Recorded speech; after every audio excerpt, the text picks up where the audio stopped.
Млада жена била нападната од нејзиниот насилен сопруг и тоа во просториите на институцијата во моментот кога со нејзините 2 малолетни деца го пријавувала за насилство.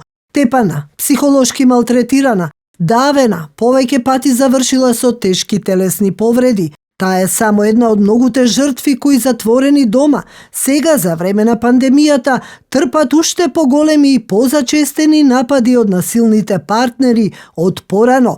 Кризата со коронавирусот го зголеми бројот на случаи со семејно насилство. Изолацијата, карантинот, полицискиот час, се она што е потребно за справување со пандемијата, во многу домови донесоа немир, а некаде и ужас. Настрадаа жени од насилни партнери, млади кои што сакаат да излезат и да шетаат, стари лица, а многу често и деца.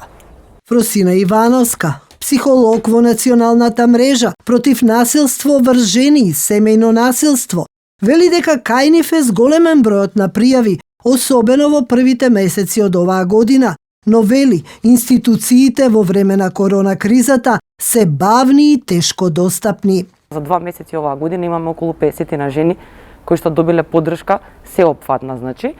Меѓутоа, мислам дека повеќе проблем гледаме во тоа што постапувањето и претходно беше, нели, различно, не исто за сите жени, сега дополнително се одвива бавно. Се случуваат промени во институциите и мислам дека институциите потешко се адаптираа на оваа ситуација. Сервисите и невладините организации некако побрзо најдоа нови модели како да одговорат, да се достапни онлайн, да се достапни телефонски и да не престанат со придружби и со поддршка во живо, нели, со заштитни мерки, а институциите на вистина, особено центрите за социјална работа, би рекла дека некако мислам дека имаат проблем да одговорат брзо, а во овие постапки на вистина е битно да се одговори брзо и да се даде сеопфатна заштита и како да беа помалку достапни. Жртвите се почесто се охрабруваат да побараат помош на СОС мобилната бесплатна линија на познатиот број 141 700, вели Савка Тодоровска, председателка на Националниот совет за родова рамноправност. Причините за насилството често пати се алкохолот, болест, љубомора, едноставно традиција дека тоа треба жената да го трпи и често се случува да се јавуваат и возрастни родители каде насилниците се нивните деца или нивните внуци за материјална, за друг вид на потреба, наследство и слично, а често пати најчесто е партнерот или сопругот во семејството. Младите исто така, особено во карантин кога се јавуваат младите, каде што побаруваат за време на карантинот да преспијат кај некоја другарка или другар и кога родителите тоа нема да им го дозволат, настанува конфликтот во семејството. Анализата на Министерството за труд и социјала покажала драстично зголемување на бројот на нови насилници во првиот квартал на 2020 година, од март до јуни, точно во периодот додека беше полицискиот час. Во третиот и четвртиот квартал забележале благо опаѓање, но евидентно е зголемувањето во однос на претходната 2019 година. Вкупниот број на нови евидентирани жртви на семејно насилство во 2019 година изнесува 1154, а во 2020 бројот се зголемил на 1531 жртва, односно за 337 нови случаи повеќе. Најзастапено е психичкото и физичкото насилство, а помалку е присутно економското и сексуалното насилство, велат од Министерството за труд и социјала. Од МВР се уште пошокантни податоци. Во полициските станици во 2020 година примени се 3759 поплаки за семејно насилство, за разлика од 2019 кога имало 3196 поплаки. Во време на пандемија лани регистрирани се 922 кривични дела за семејно насилство од пријавени 1025 сторители. Насилниците во најголем процент се мажи. Извршени се и 4 убиства при семејно насилство, 2 во Скопје и по 1 во Битола и Велес. Најголем дел од жртвите, 79,8% се жени. Во однос на роднинската врска, најчесто жртва е сопругата, но и родителите и децата. Во 80% од случаите се користела физичка сила и закана, но и ладно и огнено оружје, велат од МВР. Не се живее со насилство, тоа е пеколен живот и за нас е тоа многу важно да го изнајдат патот кон мирот и спокојството. А секој тунел има излез и затоа ние им порачуваме на сите жртви, без оглед на состојбите, да се охрабрат, да се оснажат, да ги надминат стереотипите за страф и страм и да се пријават на оваа SOS линија 141 700, каде што е бесплатна за нив и можат да го изнајдат патот до институциите за решавање на нивниот проблем. Жртвите на семејно насилство преку невладините организации добиваат правна помош, поддршка од психолог и социјален работник, но и времено за солниште од насилниците. И имаме плюс и куќата за отворено домување, што е значаен сервис. Тоа не е шелтер за солниште, туку жени кои што веќе се безбедни, да речам, ја напуштиле насилната средина и не можат да си дозволат да плаќаат кирија, што многу често се случува, или немаат семејство кое што ги поддржува, можат да останат во куќата подолг период, 6 месеци, година дена, за да навистина во тој период се стабилизираат, заштедат пари, поминат за јакнување, за промена на кариера или за да најдат нова работа и да потоа навистина после некој време можат самостојно да функционираат. Невладиниот сектор е активно вклучен, помага, некаде имаат поддршка и од општините, но притисокот е голем и во оваа ситуација на криза, очигледно, неопходна е поголема организираност на државните институции. Институциите мора да ја зголемат помошта на жртвите и да дадат поголема поддршка на сервисите и невладините организации. Семејното насилство се зголеми откако се ограничи движењето на луѓето и сериозно ги загрижи владите на сите држави.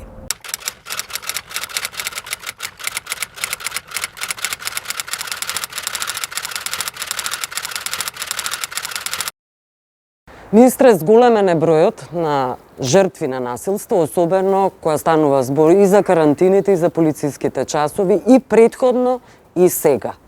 Да, имаме благо зголемување на бројот на жртви на семејно насилство, иако нели бевме во време на карантин, на рестриктивни мерки во однос на заштита од COVID-19. Меѓутоа, ако погледнеме споредбено со годините претходно, ќе видите дека имаме многу малу зголемување или благ раст на семејното насилство. Сега на што се должи тоа? На што дали сте испитале, на што се должи тоа? Прашањето е во тоа токму дека тој мал раст и не само сега, туку и следствено историски ако гледаме низ годините наназад, мислам дека најмногу се должи на тоа дека не сакаат жртвите да пријавуваат. Се плачат. И наша задача е што е можно повеќе, сите институции говорам, и медиумите, и невладиниот сектор, и граѓаните, да направиме се за да ја подигнеме таа свест дека луѓето мора да го пријават насилството. Насилството не носи ништо добро, посебно кога станува збор за семејно насилство. Насилство во семејство. Во семејството ги охрабрувате жртвите да се јават, ги охрабрувате или и луѓето околу нив? Јас генерално ги охрабрувам граѓаните кога станува збор за било каков незаконски престап или поведение да пријавуваат во полицијата, а посебно кога станува збор за жртвите на семејно насилство. И тие да бидат охрабрени, да имаат доверба во институциите, меѓутоа и граѓаните кои што се во нивно обкружување, па дури и граѓаните кои што не се многу блиски со жртвите, доколку се знае дека има основа за семејно насилство или дека се случува семејно насилство во одредено семејство, тоа да го пријават или на СОС телефонските броеви кои што Анонимно може? апсолутно на тие броеви е анонимното пријавување. Може да се пријави и во полициска станица, може да се пријави на 192 на телефонскиот број, Има и броеви или пак на платформата која што е направена се со цел да се спречи семејното насилство. Значи тоа е посебна мобилна апликација која што е за спречување на семејното насилство. Посебно сакам да истакнам кога се наоѓаме сега во период на рестриктивни мерки или забрана за движење на граѓаните од 22 до 5 часот наутро, дека кога се работи за семејно насилство, жртвите можат да пријават и во полициска станица. Тоа значи дека тие жртви на семејно насилство можат слободно да се движат до полициската станица, без разлика нели што ќе најдат на полициски пункт, едноставно ќе кажат дека одат за да пријават семејно насилство. Со тоа сакам да истакнам дека ние како институција работиме максимално посветено во овој дел, за да успееме што е можно да го сведеме на најниско ниво насилството, посебно во семејството. Практично тоа е нешто што не обврзува сите нас генерално како општествени чинители. Во секое време, значи, може да пријават? Во секое време, 24 часа на ден, имаат мобилни телефони, кои што може да ги искористат, значи во СОС центрите, во центрите за социјални работи, исто така во блиската полициска станица, на 192 или пак на мобилната апликација BeSafe, која што може да се искористи.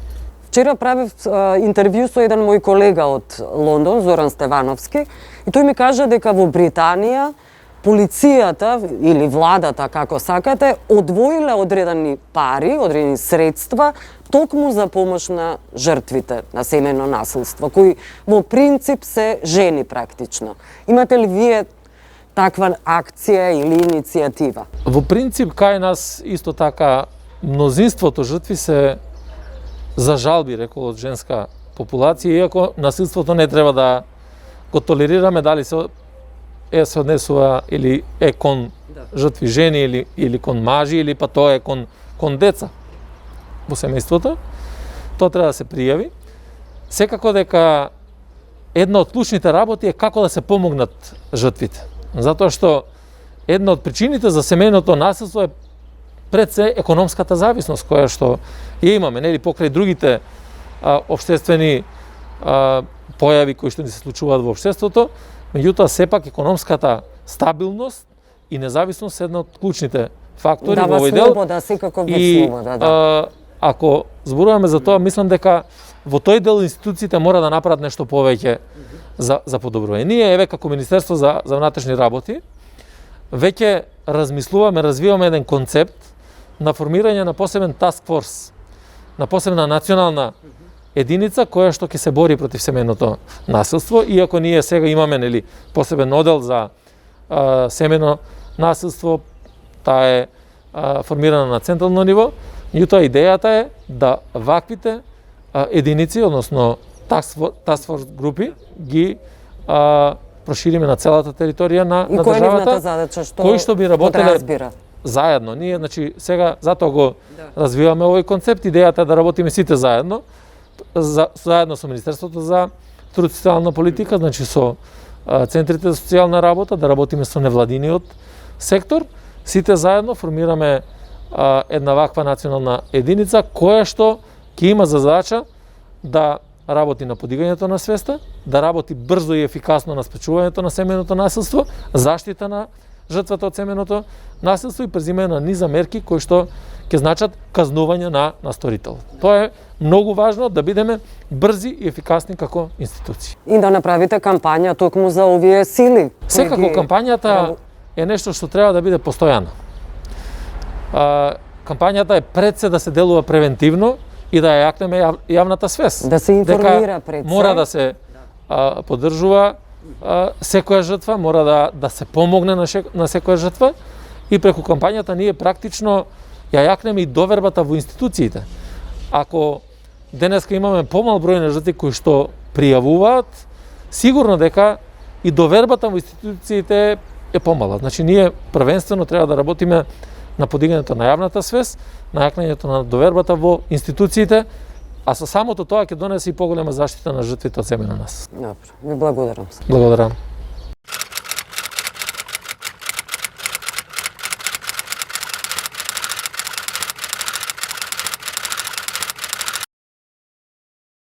Зоки, во време на корона криза, во време на пандемија, како се справува Британија со семејното насилство? Во Македонија има мобилна апликација која ги повикува сите граѓани да ургираат, да алармираат за семејното насилство. Особено кон жените се разбира. Како е состојбата во Британија? Кажам искрено, не сум запознаен дали има тука апликација некоја посебна, веројатно има. Има телефонски линии за помош, help, така наречените helpline линии.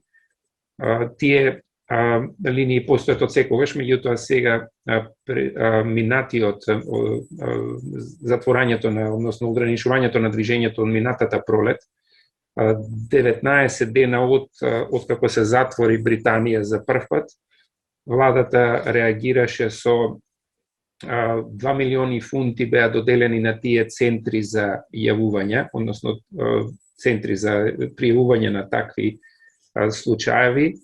И исто така британската влада во истиот период од 19 дена најави, всушност поточно речено најави дека ќе додели 2 милиони фунти. Се надевам и дека ги додели, немам информација дали се доделени, секако, најверојатно се доделени, нема сомнеж за тоа. Меѓутоа, за дел од организациите на жените, ваквата реакција на владата 19 дена од почетокот на ограничувањата за движење беше сметано за доцна реакција, а исто така сметаат и дека тие 2 милиона фунти доделени за тие центри за пријавување на домашно насилство не се доволни, се премалку.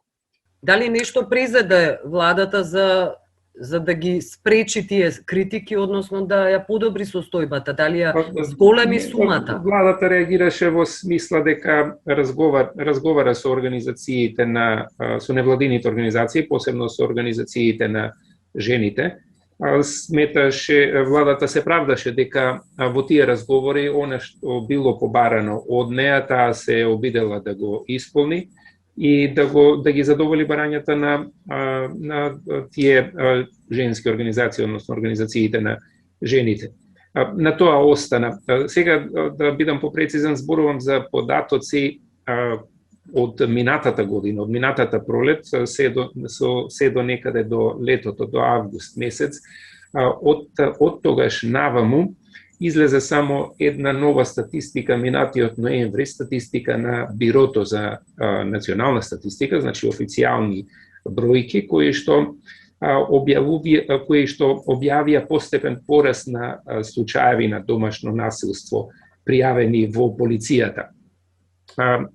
Сега, тој број на насилство, на пријавено насилство, може би е на некој начин нецелосен, односно нереален, бидејќи самата полиција ја засили регистрацијата на ваквите престапи во смисла дека она што досега не било сметано за престап, полицијата сега го смета за престап и на тој начин е зголемен бројот на случаеви на домашно насилство.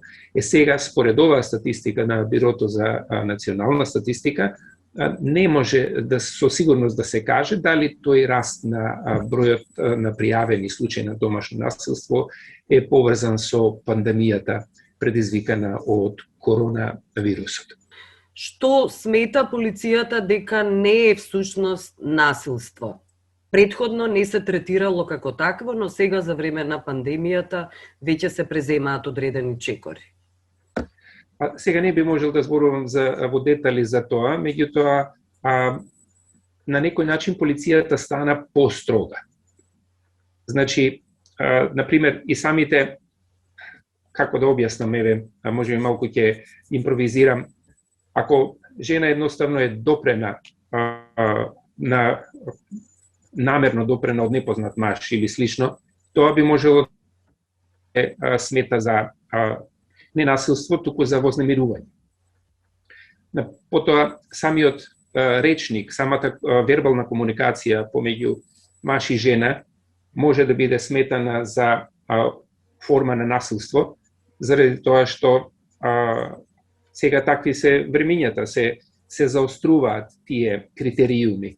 Не е дозволено се да и се каже на жена, особено од случаевите од почетокот на кампањата дека животот на црните луѓе треба да се вреди, односно треба да се заштити, на некој начин се зголемија, се заострија критериумите за тоа што е насилство, што е вознемирување и што е прифатливо, односно неприфатливо во односите меѓу луѓето, особено во овој случај односите меѓу спротивните полови, односно односите воопшто помеѓу партнерите, не само односите меѓу спротивните полови.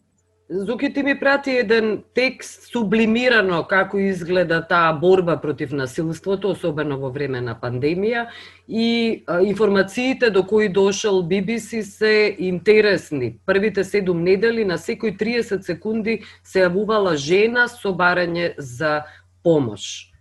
За кој случај тоа било? Ова е заедничко истражување на BBC и на Организацијата за помош на жените, таа е посебна одвоена организација. Значи, резултатите на тоа истражување зборуваат за шокантен, ако смеам да кажам, пораст на случаевите на насилство, во првиот, исто така за минатогодишното ограничување на движењето, кога ни беше буквално речиси целосно забрането движењето по улиците, луѓето беа внатре во домовите, ретко кој излегуваше, се излегуваше само да самопослуга, да се набави храна и ништо повеќе, значи луѓето поминуваа речиси 24 часа заедно. Сега од тоа истражување излезе дека 2/3 од жените кои веќе и биле во некоја форма на насилна заедница, претрпеле уште поголемо злоставување од нивните партнери. Изброј на жени, значи уште 2/3 на жените сведочеле дека ограничувањето на движењето поради пандемијата им го отежнало бегството од таквиот дом каде што владеело насилство. И сега сите овие податоци се добиени преку правото на пристап до јавни информации и таквите информации зборуваат дека во тие првите недели од минатогодишното ограничување на движењето, секои 30 секунди жена се јавувала со барање за помош. И сега снимените разговори, односно снимените повици, вклучуваат јавувања за киднапирања, подметнати пожари, одмазничко споделување на порнографски снимки, па дури и за труење.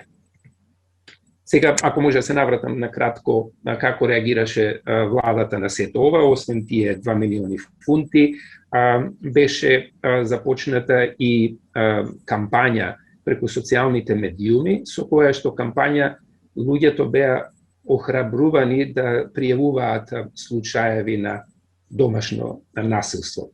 И сега од еден, ако може да се каже, интересен аспект, тој пораст на пријавување, тој раст на пријавени случаи на домашно насилство е поврзано на некој начин и со тоа што голем број од тие пријавувања доаѓаат од соседи, не од самите жртви, туку од соседите. И сега предпоставка е дека луѓето подолго време поминуваат дома, така што се во можност да ги слушнат расправите и на соседите и уплашени или пак загрижени ја пријавуваат таа врева и таа краница, односно расправија во полиција или во другите надлежни служби. Да, добро. Ти благодарам, Зуки, за овој разговор.